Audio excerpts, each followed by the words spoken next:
As Alexina, how do you feel when you see people dying, losing their lives because of frustrations? What goes into your mind? It deeply hurts. Sometimes I cry, by the way. Teacher Service Commission must pay me the amount that was deducted. See, the first time I realized that this principal had an issue with me, it is when I went to ask for permission to attend my uncle's burial. Na akaanza kuhesabu. So I was like, you are looking for me. I do not know you, but it seems like you know me. So I made a few steps backward because nilistuka. As I made the 2 steps backward nikimwangalia, can you imagine the guy got into class? Wow. And you could see then he was ready for a fight. What is your principal? Not my principal. Teacher Service Commission agent. I don't own a principal. Out of the 7 offenses zile, like 7 ambazo ziko kwa TSC Code of Conduct, niliaccused zote except zile 2 siwezi patikana CK. If I was a man, singeepuka hiyo. What core change would you urge them to make?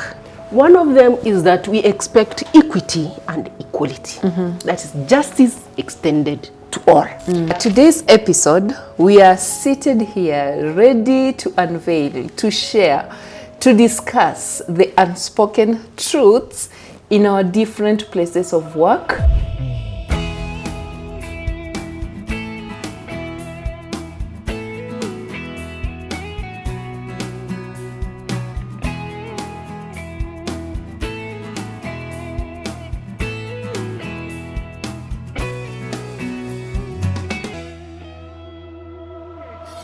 Good morning, good afternoon, good evening, depending on which part of the world you're watching us from. My name is Damaklin. Welcome again to another episode of the Rising Roots platform. We are so grateful, and every day we thank you, our viewers, for the support that you're giving us. We are actually 1,000 plus subscribers. We're so excited, and now we are looking towards getting the 4,000 watch hours. So we continue to encourage you to share our video so that it can reach to as many people as possible, so that we grow together as a family or a community. Today's episode, we are seated here ready to unveil, to share, to discuss the unspoken truths in our different places of work, depending on your career, profession. And I'm joined here by, I don't know how to describe her, but a fearless lady by the name Alexina. I will actually give her the first opportunity to introduce her so that we get to know her, understand what she does. What are some of these things she has done that is actually shaking the world outside there? So, karibu sana Alexina. Asante sana Damaklin. Yes. Yeah. Looking at the camera, I want you to introduce yourself to that one person, people who are looking at you, so that you tell us who you are, your education background, your career pathway, and any other thing you want us to know about who is Alexina. Okay, thank you Damaklin for the opportunity. I'm so excited. This is the opportunity I've been waiting for so long. Yes. Yeah. So I'm a teacher by profession. Of course, I'm also a mother. I've worked in various sectors, including the bank, international organizations, and most recently as a teacher. I would wish to share my story to enlighten and to inform, especially those who have undergone challenges in their workplaces, so that they may know, see wao peke yao. We are so many, and by talking we ease the burden. Exactly. Sure. Yeah, you share. You're also going to share what you have done that has helped you sail through to help that one person who is stuck somewhere. Karibu sana. I'm looking forward to listening to your story.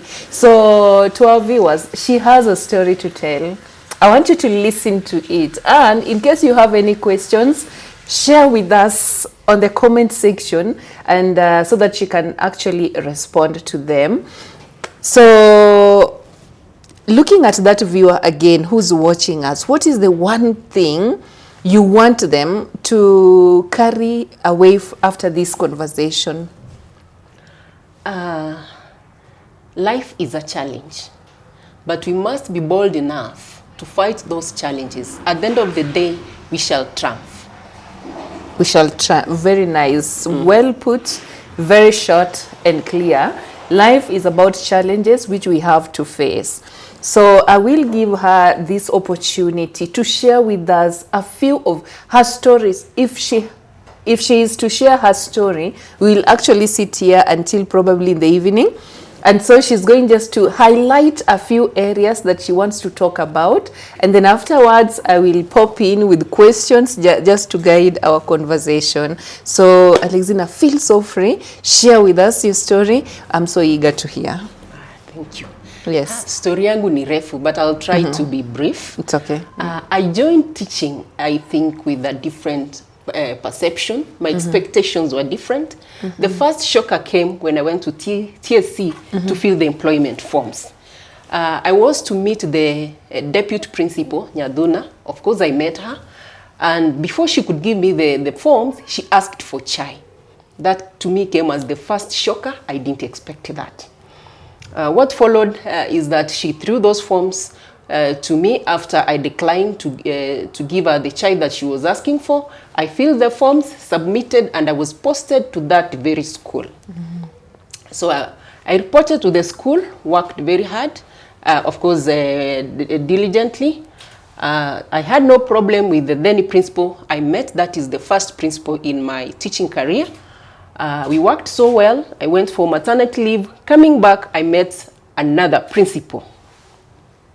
The same school? The same school now under a different principal. So that is my second principal in work life. Okay, okay.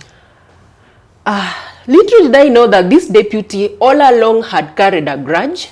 So she used that principal to fight me. Unfortunately, the principal was so lazy, was never at school. So I think somehow he had to kufurahisha this deputy by doing what the deputy wanted.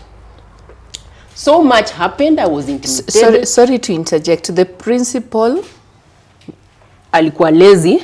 Alikuwa anataka kufurahisha deputy. Yes, so that the deputy can work for him. The principal was lazy, but the deputy, of course, was a workaholic. Oh, okay, okay. Yeah.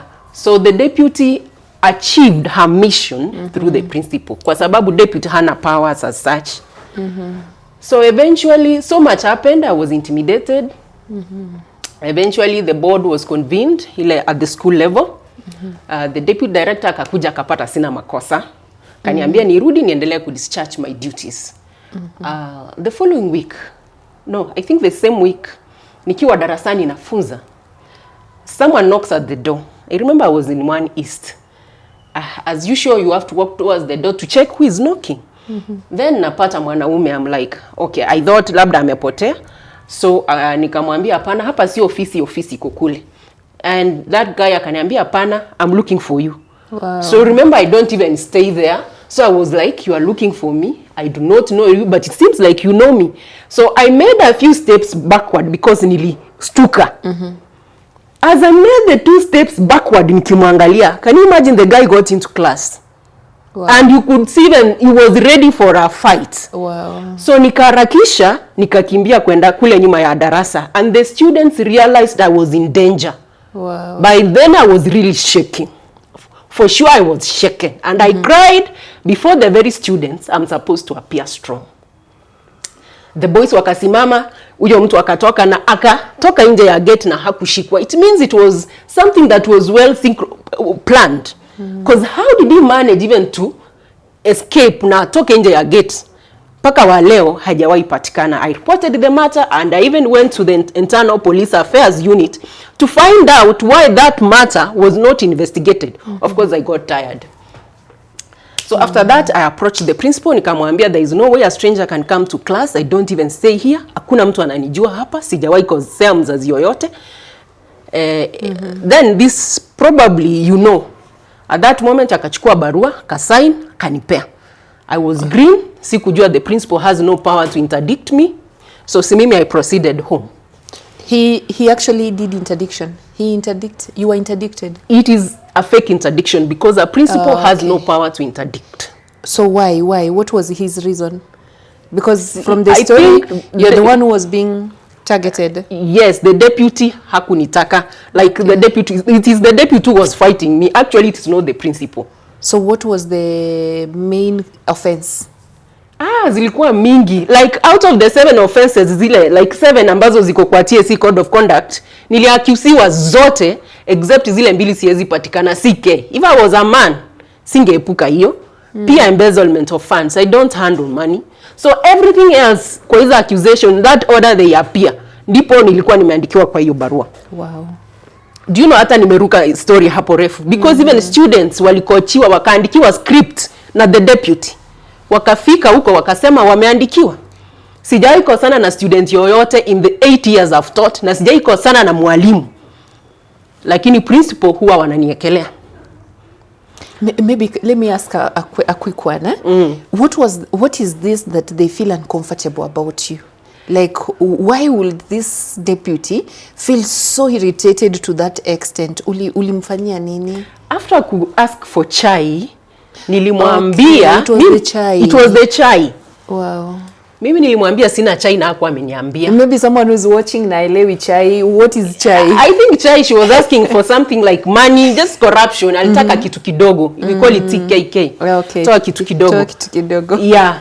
So alikuwa na hiyo grudge. She had carried it. Actually, you see, I joined teaching 2018. Sasa anakuja kunipiga vita 2019. The first principal protected me. Okay. Yeah, now this is the second principal. Okay. Yeah. So after giving the letter, I proceeded home. Sikuenda headquarter kwa sababu me, I believe like people should always stand for the truth. So I didn't see the reason ya kwenda headquarter. Mimi nikangoja because I called the sub-county director and she told me what to handle that case.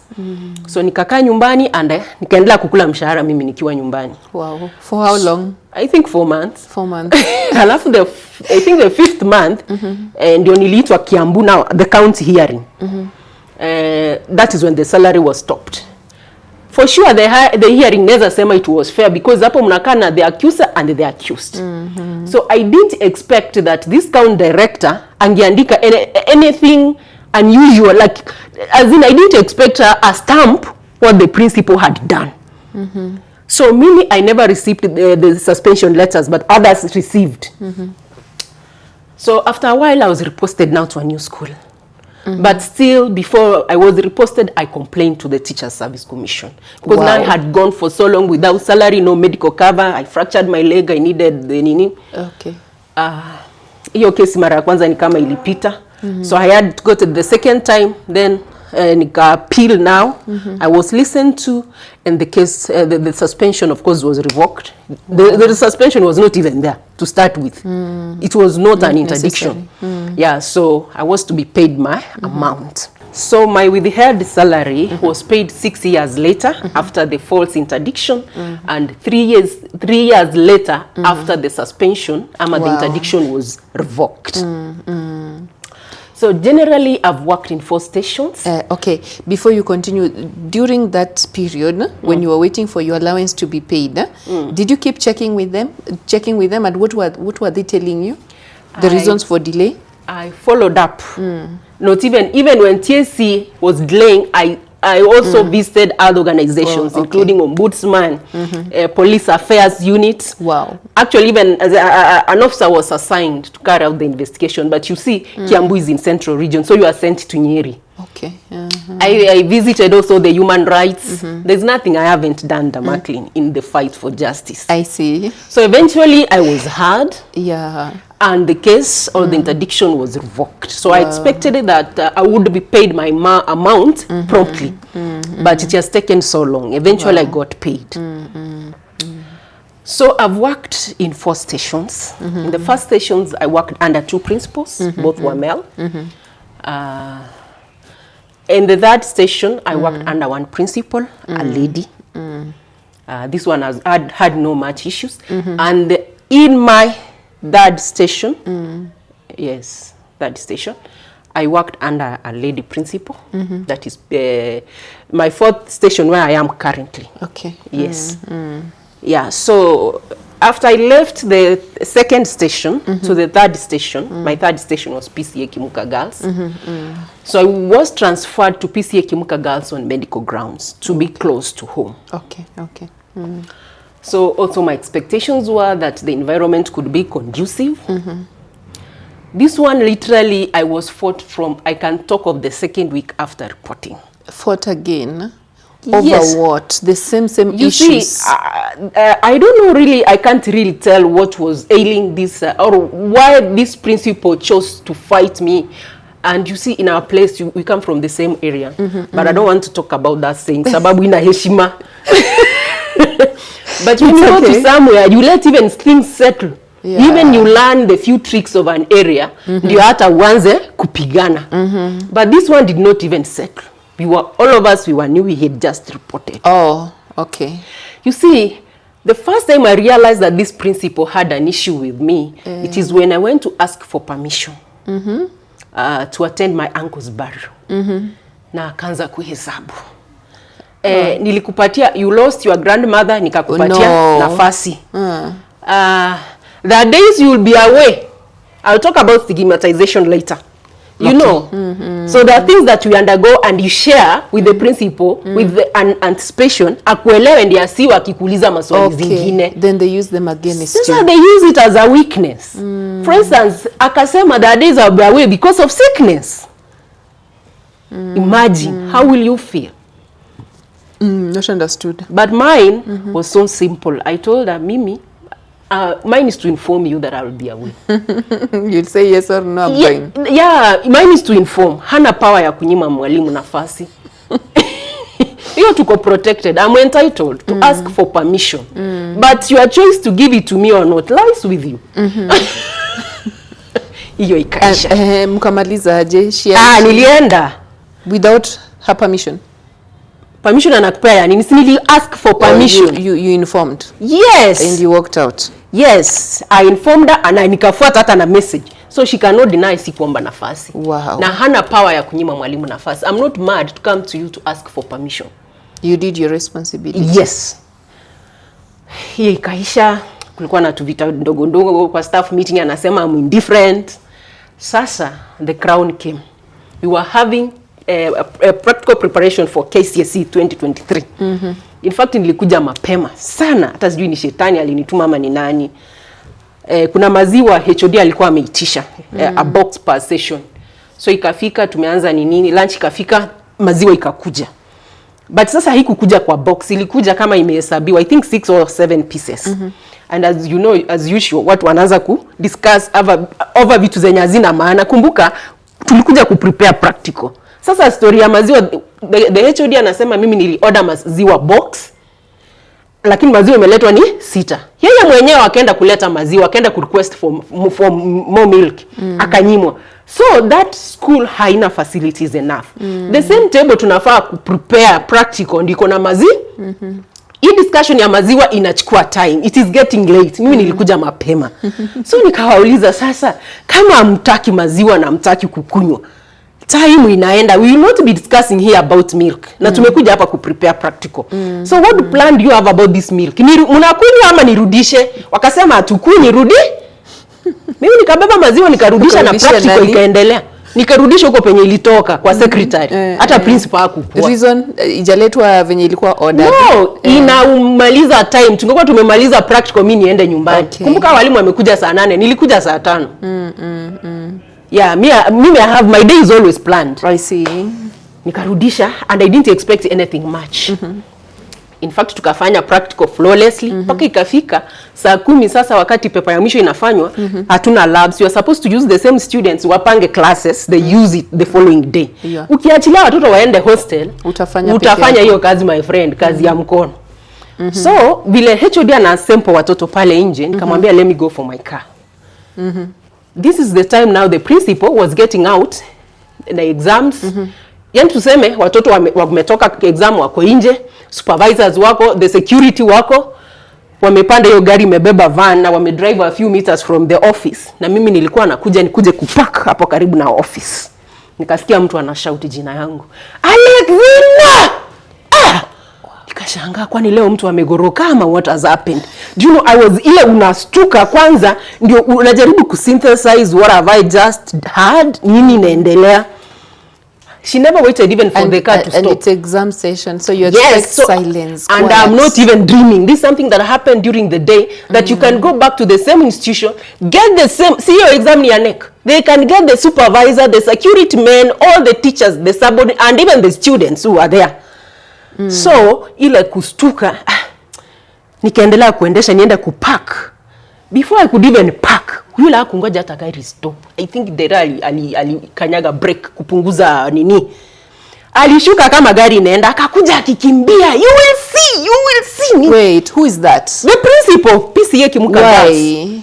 What have you done? Sielewi. That is what I've always asked Teacher Service Commission to investigate and find out why. Even she shouted at me, alininyima nafasi and so many things. Hata kuniruhusu nishuke kwa gari. Unaona vile unashuka, ushike mlango ndio utoke. Akakuja tu, ako hapo, I couldn't even get. Ako hapo tu kwa mlango iko hapa, yeye ako hapa, mimi ako hapa. That was scary. I couldn't move. Yani this lady was ready to assault me. Students wamekuja, walimu wamekuja, they are looking at the video. Ndio the deputy then akakuja akamshika, akamrudisha. Do you know, even she was calling girls, come and evite Madam Alexina. Actually she walked towards the girls. After she left my car, she walked towards the girls. Ndio deputy akaona hapana, akaenda akamrudisha, akamweka kwa gari. That is your principal? Not my principal. Teacher Service Commission agent. I don't own a principal. That is the principal assigned by Teacher Service Commission to be the principal at PCA Kimuka Girls. So I work under her. She's not mine. I do not own her. I give up. All right. So what was the offense? Is it the milk you returned? Later on, I tried to ask her, Kishout, what have I done? Why are you shouting like a mad woman without saying what I've done? Are you mad? Akasema, yes, I'm mad. Sasa mtu akisha kuambia hivyo unanyamaza. So wakapeleka exam, I called the sub-count director. The sub-count director called her. Actually, the sub-count director who told me, your principal, whatever amemwambia, ni vitu petty that cannot warrant someone to shout at you. Maybe there seems to be a problem that is deeper than because anaongea juu ya maziwa. So the first hint, I got it from the sub-count director, then Kajiado West. That it's about milk? Yes. But the sub-count director, Kajiado West, told me I've spoken to the count director and I have booked you in tomorrow. Go and see him. So the following days, mimi nikienda kwa account director, I made an official complaint. Yenye je ishughulikiwa hadi wa leo. So hii ikaisha. Sasa the worst came when she wrote to Teacher Service Commission to deduct my salary. Based on what? I was absent. Yet, I was absent of course, but I was on a sick off, which I informed her. Na alijibu, she acknowledged receipt of that sick off in an email that I can even show you. How many days of absence? Aliandika 9. But I sent those sick offs. I informed her through the messages. Na also nilituma kwa email because my online application was not working. She went ahead to write to Teacher Service Commission. Na hakunipatia barua. She just wrote to my email. Hakunipatia ile barua official that I signed. She wrote to my email. The following day nilienda Teacher Service Commission. I was referred to the discipline office. I also made an official complaint. To my surprise, 3 months later, my salary was deducted, 16,000. Yet myself, I complained at the Teacher Service Commission. Imagine your salary is deducted without an explanation, yet you've already complained. For me, it came as a shock. I didn't expect that. So I went and complained the second time. About the salary deduction? It was so many. Nyingi siwezi sema, si hata hiyo yenye ananinyima nafasi. So it is a long letter. Yeah. So the first one ikatumwa kwa account director, akakalia. Second one kama alikalia. Ya tatu sasa wakati niandika email kwa deputy director discipline and said I've complained several times. I think that's when now people from the county were sent to come and carry out what I call a fake investigation. It was done 10th January 2025 to investigate the principal, but it was a fake one. Because in any public office in Kenya, if you complain, then you are entitled to the outcome or the response. Like nikuje nikuambie Dama, mtoto wako amekuja akanifanyia hivi ama akakuja akaharibu simu yangu. Wewe utaenda ulize mtoto, si ndio? Mtoto atakwambia niliuliza, niliharibu ama sikuharibu. Then you'll come back and tell me, mtoto amesema hakuharibu simu yako. There is that response. And that is what I've waited for since 2024 and 2025. The investigation was done. It was a fake investigation, but as I speak here today, I've never received in response. What happened now is that sasa the complainant akawa sasa ndiye anakuwa the accused. The following week I was to face the board. Sasa vita imegeuka. Si nilikuwa nimecomplain about the principal. Sasa mimi ndio nakuwa investigated. That is the irony of this teaching profession. This was all to curtail my efforts, to silence me, and also all along actually the principal alitaka nichukue transfer. Huyu principal tunatoka, I can talk of same region, tunajuana from home. But mimi, I was young when she left the village, so mi sikuwa nimecapture sura yake. She's the one alinijua. She's the one who was able to recognize me before I could. But wakati alisema jina, then I was able to recognize her. Oh, and she's the one you're having issues with? She's the one who is having issues with me. Me, I have no, even as I speak today, I have no problem with her. She's having issues with you? Yes. Sasa, mwishoe, I gave in to pressure. Nikasema lazima alipe pesa yangu ile ambayo ilikatwa 16,000. Akalipa of course through a corporate official. Ndio, mimi siku apply transfer online. This was a cost. In fact, niambiwa usipo apply transfer tutakupea interdiction. But I prayed to God. Nikasema walitaka nipate transfer before facing the board. And for me, I asked God, I want to face that board. Actually, I told one of the guys mwenye alikuwa ananiambia nichukue transfer in the county office. Nikamwambia I'm ready for an interdiction. Ouch. I wanted to face that board. One, to clear my name. Okay. Two, to expose the principal. Sababu kweli, wanasema when the wind blows, even the of the chicken is exposed. Wow. So I really wanted to... Okay. That's another story. But now my worry is, when all this is happening, you're not scared? Why should I be scared? At some point someone came threatening while you were in class. Yes, the first station. Yes. And for your life, you were not scared about your children, someone attacking you, or you reported it somewhere? Of course I reported, now to Kibiko police station. I reported even that... how was the reception there about the issue? When I was at Kibiko, the police called the deputy because the exam was going on. The deputy akamwambia the Teacher Service Commission has its own system. Now the teachers reported to the county directors. The teacher service will handle it. Na ulikuwa unalala kabisa usingizi mnono kabisa? I sleep like a baby. Wow. For me, I don't carry those fights in my heart. Sababu from the experiences I've had, I've learned through the hard way. So I'm not going to give in. Yani mtu anilemea ati nishindwe kulala ile. Of course, like this principal in my third station, for sure alinifika ko.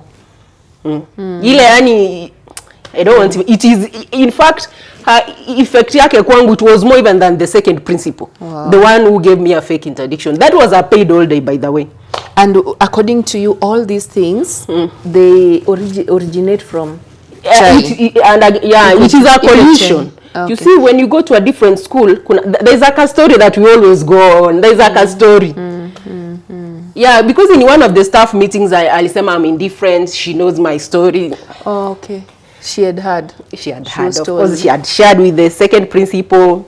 As much as the second principal yakuwa inionyesha madharau ile. Yeah. But this one now, alitumia hiyo as a weak point, coupled with other things that I can only guess there were some personal vendetta, fights from home.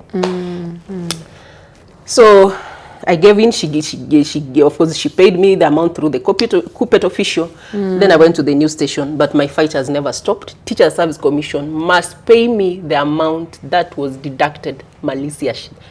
Maliciously. Sorry for that. But you just said you were paid. No, even with the salary ile ya interdiction, that is different. Hii ni first station. Okay. Sasa hii ni ile mwalimu aliandika nikatwe siku kwa shule 9 days. Okay. Yes, so I'll be paid the amount 16,000. I know eventually I'll be paid. Hata kama ni ile siku nitaretire, I'll be paid the amount. Sijaifuata vizuri. Okay. Yeah, so currently I'm in the third station. Third or fourth. I even lose count. Fourth station under a fifth principal. Wow. The story is amazing, right? It is. And I'm looking at you and I'm like, where did you get this courage from? Because you are a go-getter. You are, you don't scare me. Bring it on. I'm ready. Like, is it something that is inborn? Ama, you had to go through some shaking until now you said, I have to stand for myself? When I joined teaching, I think I was so green and naive, and I didn't expect what I've been through. So these experiences have hardened me. Okay. Sasa niko na thick skin. Actually, it's like my nerves are dead. Wow. Yeah, hata si baby mtu because mimi I know I really nikosea mtu. So ukinikosea and my conscience is clear that I'm not guilty, I'm innocent. Sibebangi hiyo. I sleep like a baby, believe me not. Yes. Haujawahi patikana na pressure, ugonjwa wa pressure? Kumeza dawa? You sleep like a baby anyway. That answers that one. Oh, okay, now let's go through is there some story you want to share before I dive into my questions? We can go into the questions. All right. First, you are a teacher. Yes. What are some of the values did you carry into the profession before you were shaken? One, I joined teaching. In fact, I have to say that one, how I find myself in teaching, it is not even about the calling that people say that I wanted to change, impact, do what. No. Mimi, I found myself in teaching because I wanted to empower myself. Okay. You are not forced. Yes. I just wanted to empower myself. I didn't have a plan. I didn't have a mean. But my mother came in and talked to me to take on teaching. But I embraced it, and it's something that somehow I enjoy. Sababu, I think teaching is the only career hata unapata feedback.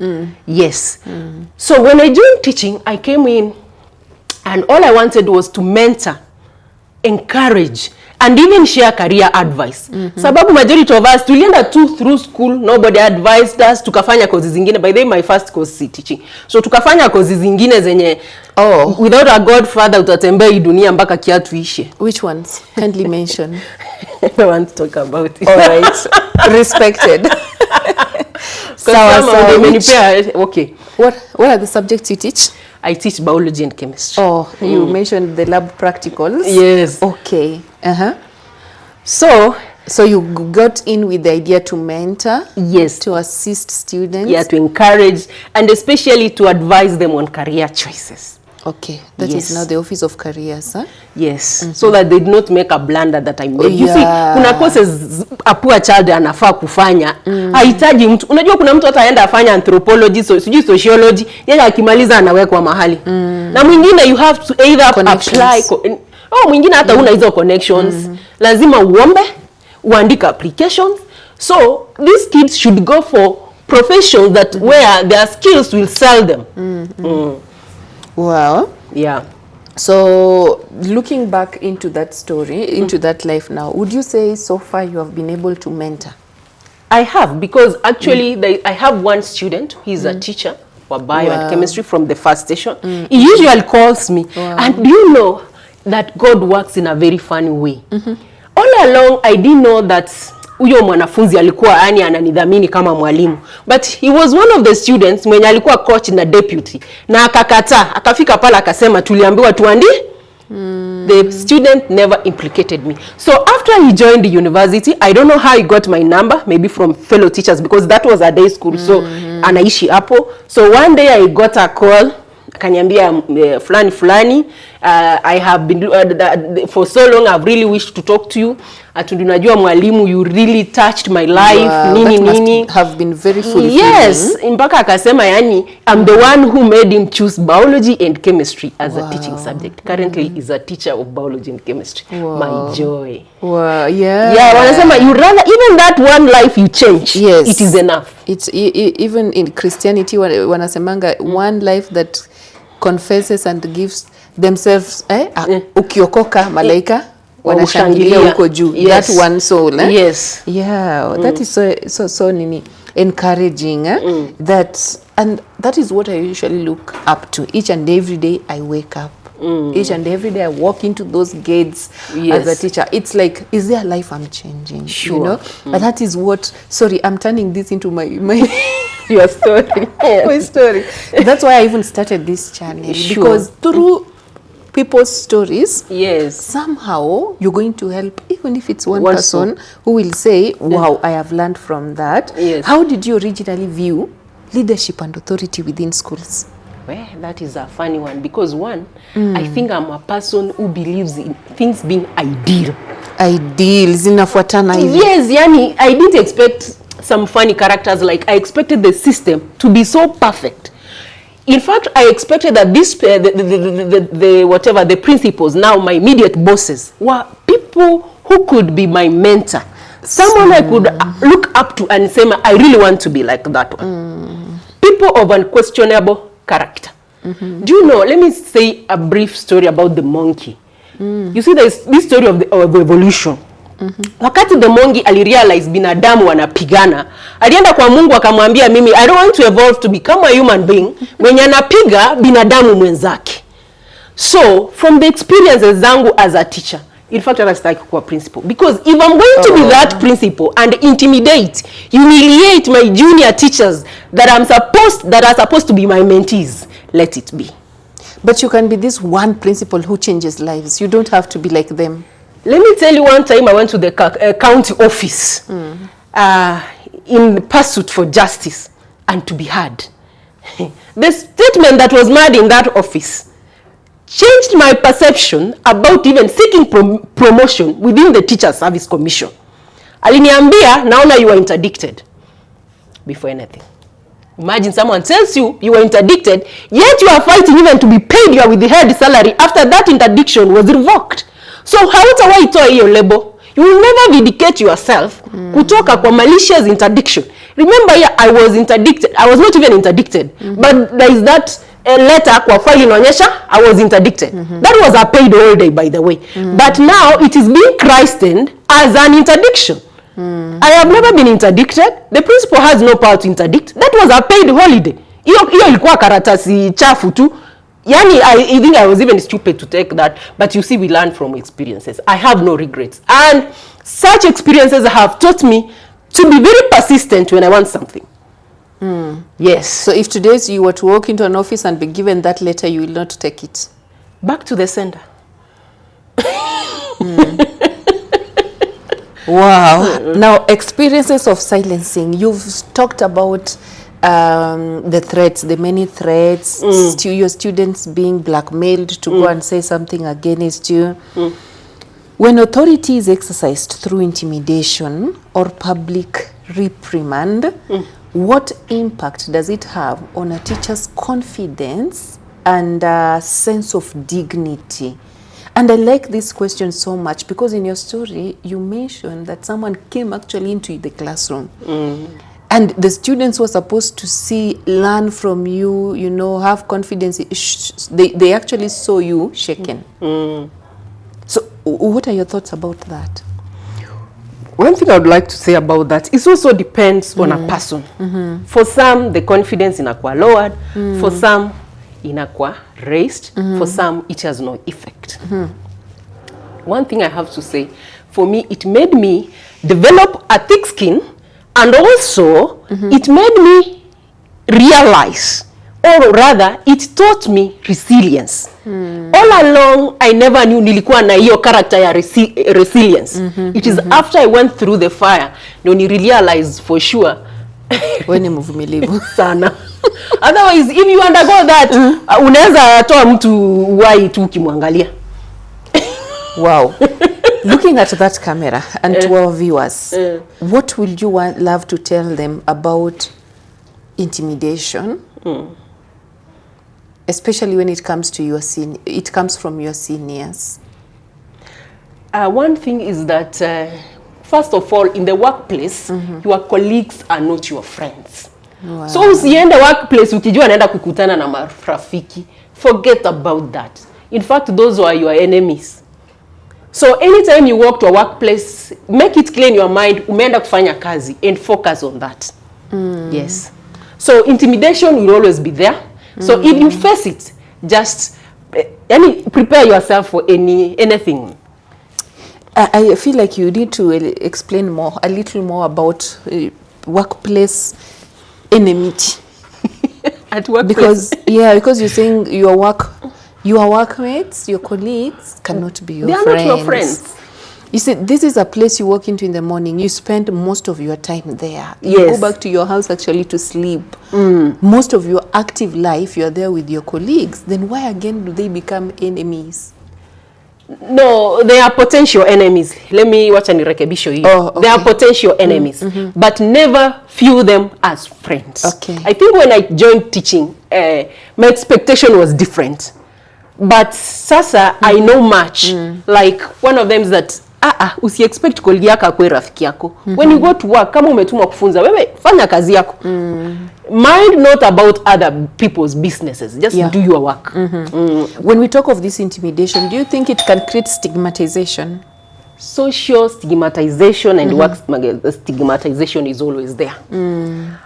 And on this one, it also depends on your personality. How you handle stigmatization depends on your personality. Or how you handle it. Yes, ukipenda, it can take a toll on you. Paka uwezi deliver.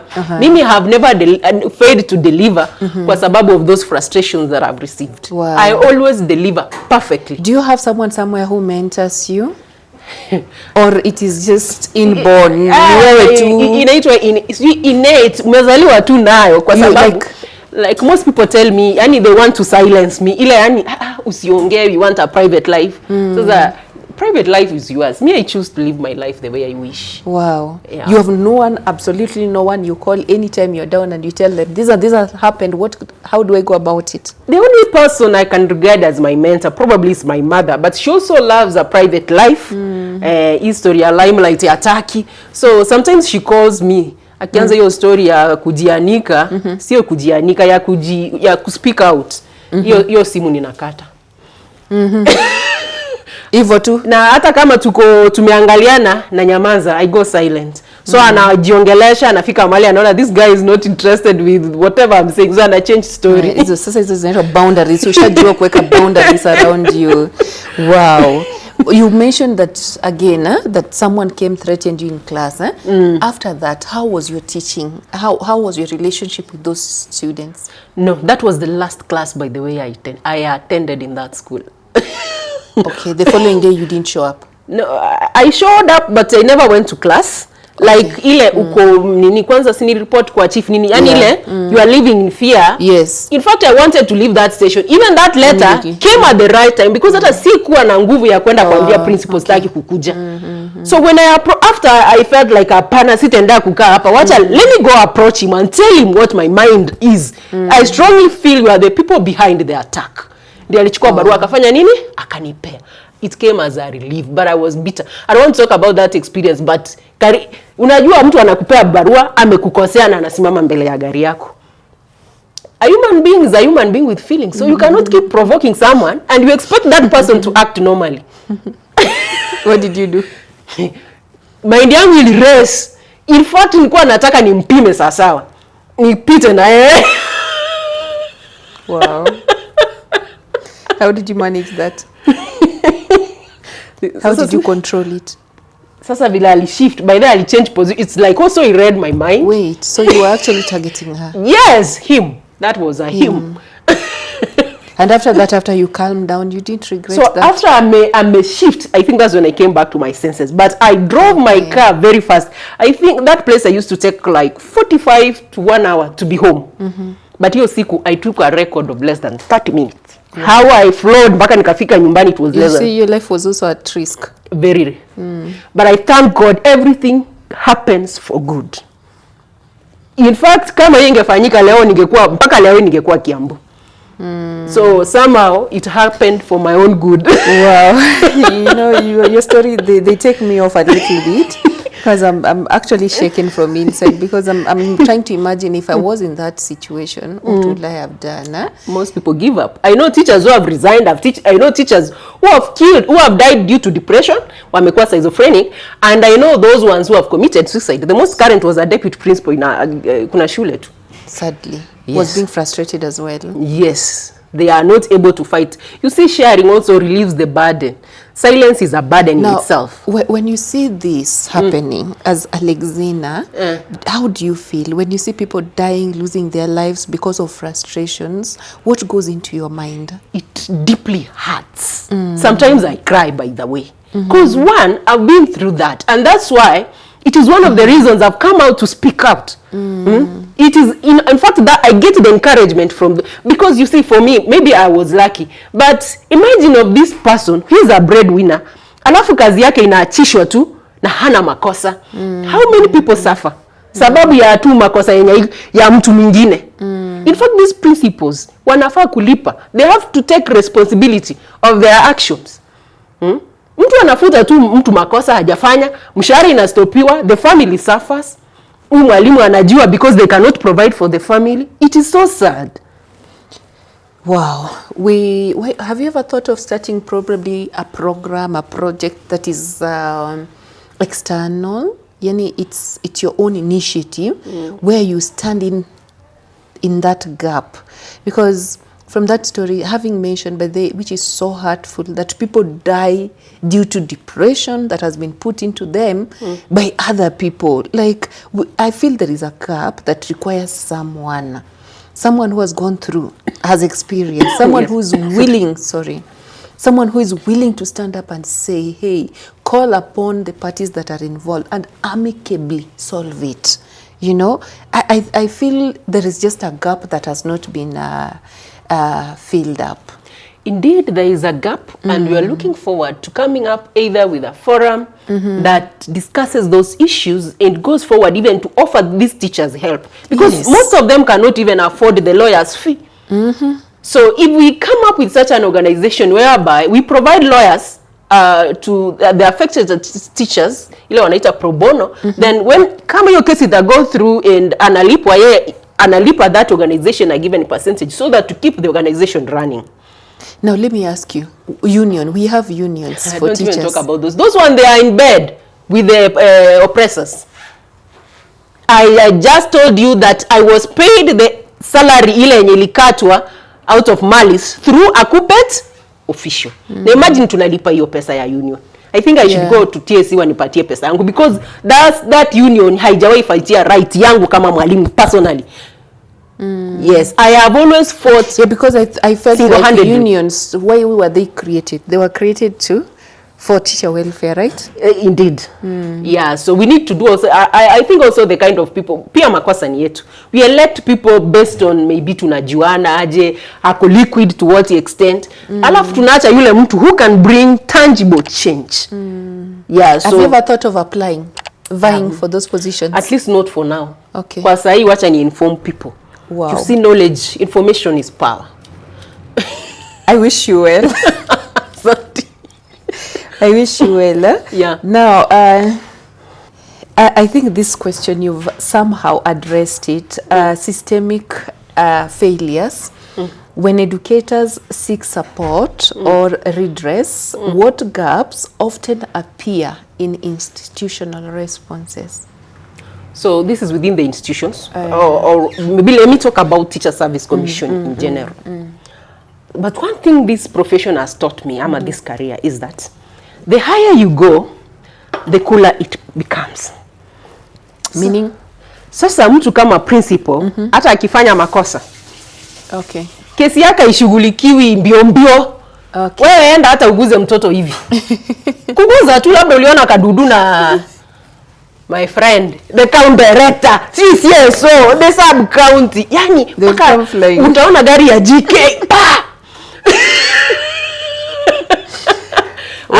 Principal inishautia in the full glare of everyone who was in the school. Ikukuwa kwa ofisi. Lakini paka wa leo they did a fake investigation kwa classroom ya science. Wakuwaita wale watu. Do you know what happened when this principal shouted at me? Alijaribu kuambia walimu wani implicate. From students to teachers now? No, it's teachers. You saw most of the principals, imagine now, since they are demigods, they can influence every teacher andike vile wanata. So the teachers who were there, akawambia waandike barua. Fortunately or unfortunately, none of them implicated me. Waliandika 3 times by the way, those barua. Wanaandika wanaenda haitoshi mboga. Tena wanaambiwa andikeni tena vizuri. Yes. So akapata hiyo case. By the way hata niko na barua I think umeona online. Wakati wa board, hiyo case ya incitement ikukua. I even asked kwa nini why was it skipped? Because zile cases nilisaviwa barua kama incitement haikukua kwa hiyo. Zingine zimeandikwa zivi zimetoka wapi. Yes. Wow. So when you talk about systematic failure, the higher you become, the cooler it becomes. For the principal, anaweza maltreat mtu huku. In fact, that one told me hakuna kitu atafanywa, and somehow it is true. Hakuna kitu ameifanyiwa. In fact, nilienda mpaka the highest office. Let me tell you, I went to the 7th floor of Teacher Service Commission. But then I think I was so down, mpaka I was not able to express. You know, there are times, even, no matter how strong you are, kuna vile unafika mpaka una stretch your limits. Wow. Yes. Now you mentioned somewhere at you were given is it an interdiction letter? The one you were given, you came to work, you were given a letter, so you had to go back home. Was it the transfer letter? Hiyo ya kwanza? No, I don't know, somewhere in between. No, the transfer letter now was supposed to face the board. Unajua huyu principal wa the 3rd station. Generally she had her own goals. Alitaka nitoke hiyo shule. But now she was using weird things, I don't know, whatever. Ndio achieve nitoke hiyo shule. So she did everything possible to ensure nimetoka hiyo shule, including kuandika mshahara yangu isimamishwe, kunishautia and so much more. You see, these people sometimes they think zile shule ni zao. Shule si zao ama za mama yao. Do you know, nikiwa that station, the 3rd station, kuna wakati nilisema in fact I wrote an email. Nikasema mimi sasa ninataka nilipo ile pesa yangu ya first case ni resign. Nilikuwa respond to that. Si hiyo time sasa ndio waliniita niende kuona hiyo whatever office kubwa huko. But I met a very young girl and she told me some words. Akaniambia, Alexina, kazi si ya mtu. And I cling to that. Kazi si ya mtu. Was a teacher as well? Ni secretary tu. Ananiambia ni secretary. Very young, I think kwanza nika junior tu, kalisikiza nini yangu. Ananiambia Alexina, kazi si ya mtu. Na mimi nikasema hivi. Moto ikawaka ndani yako. I will never resign because of a person. Siwezi acha kazi sababu ya mtu. It's not worth it. Not worth it.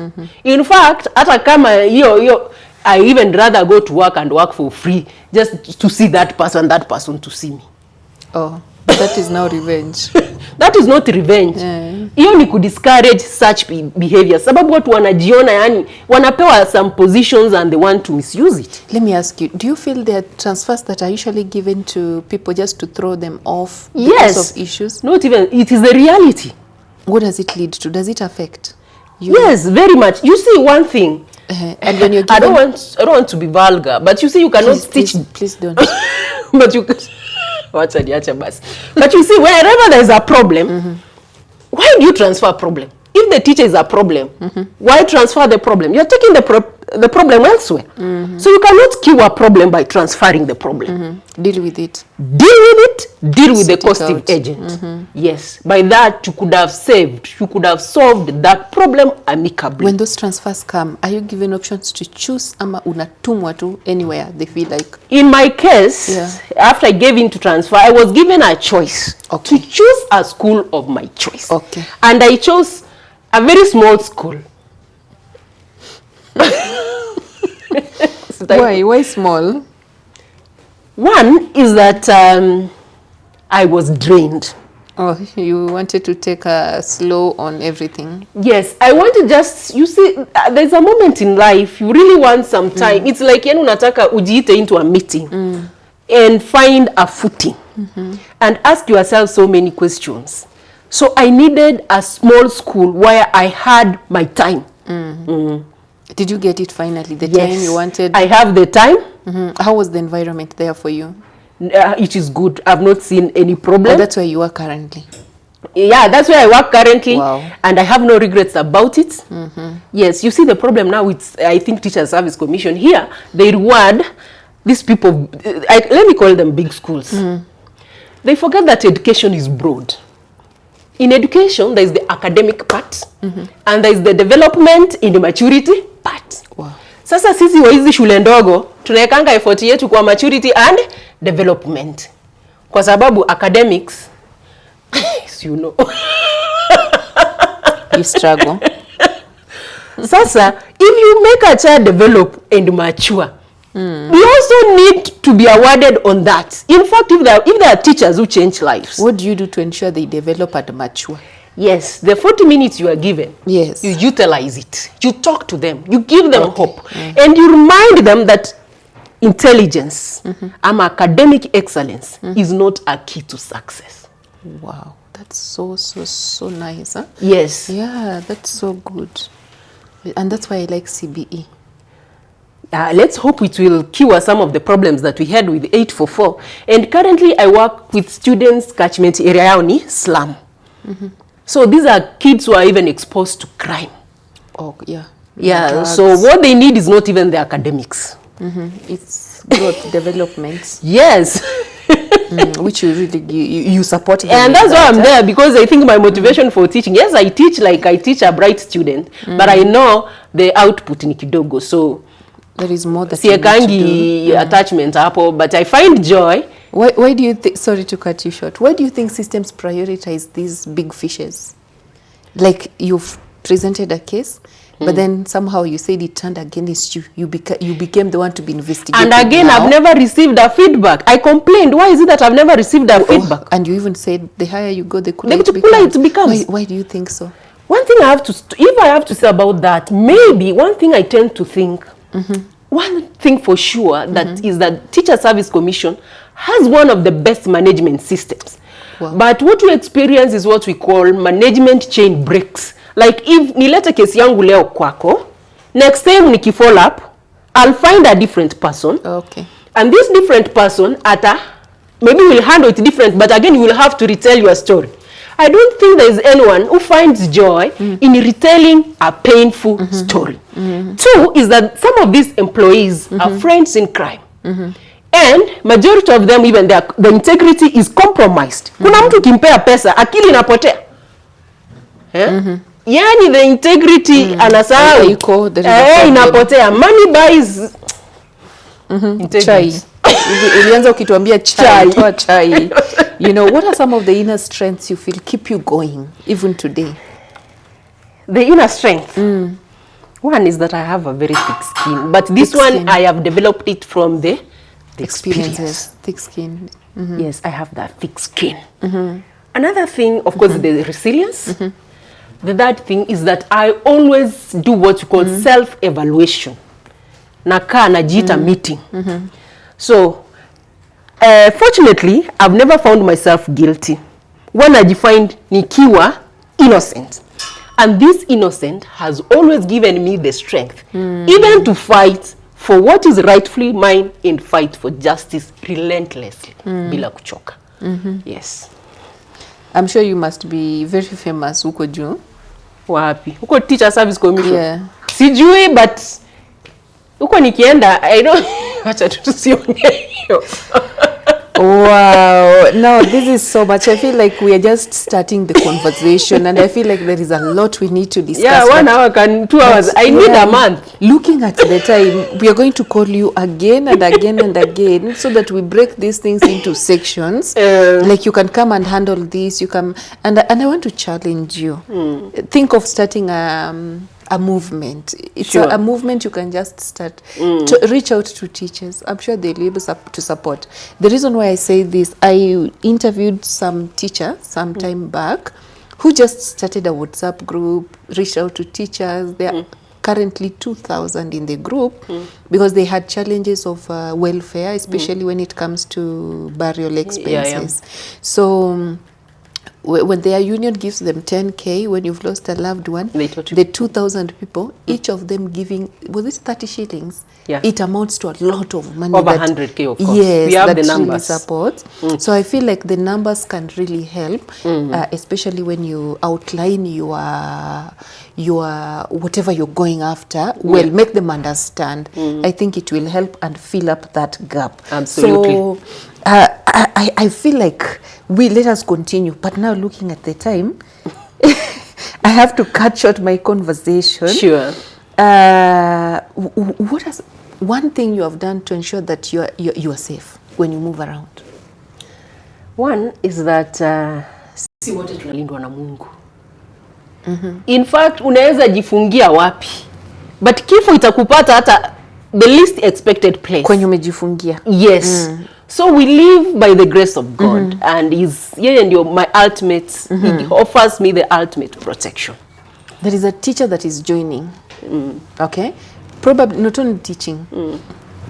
Other professions. How would you prepare them? One is that they should not fear maybe joining any, maybe, let me talk about teaching. One, actually teaching is a sacrifice. It's a calling. They say it's a calling. Somehow it's a calling, but for me, I call it a sacrifice. But it is also a good profession. It is the only profession where you get 4 months paid leave. Like, I'm on holiday. I see. So, never be discouraged in joining a particular profession based on the stories. Ingia ujione. Yeah, wanasema seeing is believing. Yeah, so in teaching, you see, again, tukiogopa kuingia teaching, then it means we'll never restore the nobility of teaching. Yeah, lazima tukuje na tujaribu kufind solutions, because this teaching must regain ile nobility yake. It's a noble profession. Good. Decision makers. The people you've gone to over and over again seeking help, they make the decisions that will actually sort you out. Okay, listen to your what do we call them? Okay, I get you. The decision makers at the high office. We have the small bosses and the big bosses. If they're listening right now, obviously they will be listening. Yes. What core change would you urge them to make? One of them is that we expect equity and equality. That is justice extended to all. Remember, even a principal, even account director, we are all employees of Teachers Service Commission. And so we are bound to the ethics, the code of ethics. Yeah. So, I don't expect that a principal is treated differently. Na mimi, you see, these people are principals. They are principals because they are older than us. Hata sisi tukifika hiyo miaka tutakuwa principals. So hutaruka any gap in this world. Another thing is that before someone becomes a principal, the institution, one, inafaa to come up with a policy where these people undergo mental assessment and even emotional stability. Because these people, they project their problems to us. Others, they have OCD. Inaitwa obsessive compulsive disorder. Yani mtu amelewa, to be drunken with power. Kuna also akina bipolar and other nini. So we expect these people, so that mtu analetwa ku lead people should be sober. Sober. Si mtu anakuprojectia shida zake, internal struggles. Everyone ako na shida zake. So we have come to work. So if we get that equity and equality, and these people are subjected to mental whatever assessment and teaching, and even the environment in schools will be very conducive. Finally, to close it down, according to your assessment, do you think it's the uko juu ndio mbaya ama ni principal kati? Hapa ndio mbaya ama uko ndio mbaya? Let me tell you, if you want your problem to be solved in a day, go and camp at the headquarters. Wow. So what do they listen? In fact, I have had all my problems solved at the headquarters. So maybe I cannot blame them. Although there's one time nilipata, but I think also that person had a problem. The first experience at the headquarters was also bad. The HR wa Kiambu then alinijibu vibaya when I went to report about that principal. Aniambia umekuja hapa kustaki principal. He never offered me help. And I was months or rather a year in teaching. So that it was bad, but now after the appeal, my perception about the headquarters changed totally. Shida ni hapa chini. County na chini. Yes. Wow. Thank you so much for coming. Thank you. What's last word? Ile ya bye ungeambia viewers wetu. Thank you. Who is Alexina? She is Alexina. Alexina is just Alexina. Very humble. But no nonsense.